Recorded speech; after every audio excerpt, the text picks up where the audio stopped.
So di ko sure kung lakad tayo lang, 'di ba? Mga plantation ng pinya. So mabibigyan niyo to dito, guys. Muna tayo kasi kanina pa tayo naglalakad.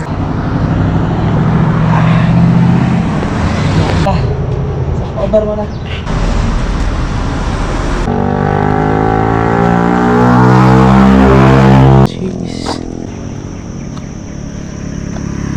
So wala pa tayo sa bungad pa lang yan, guys.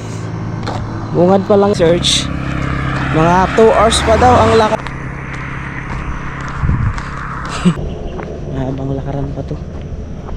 Medyo mainit-init na, pero okay lang. Huwag kayo mapanghinaan ng loob. Ang layo, 2 hours pang lakarin. Tuloy ba para sa pangarap? Galas mo lang kung ma-achieve ko yung night pinya. Unli pinya. Location natin ngayon is, so now nandito tayo sa anong area na to? Speedway, para papuntang Barangay San Miguel na tayo. So as mas possible pala cross dun sa may intersection, much better na, mas okay lang kasi sa amoy ng pinya nare-relax. Lawak ko. Bulok no. Nakikita nyo yan. Lingit doon, nagpas pa ron.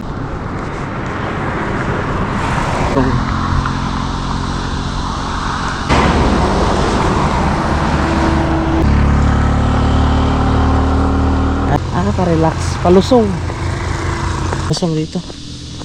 Kailangan dito tao, diba? Ay, pababa yung ano, Julis, tinapay. Ito yun, parang iconic siya dito. Kapagitnaan ng mga bump, para iconic, ang puno ng kawayan. Hingal tayo rito. Yung ahonan, call ako dyan. Ito guys, talaga ako.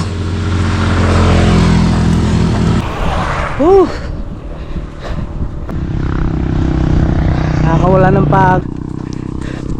kamalig. Uwi sila ng hapon. Ako sa Manolo ng please follow vlog.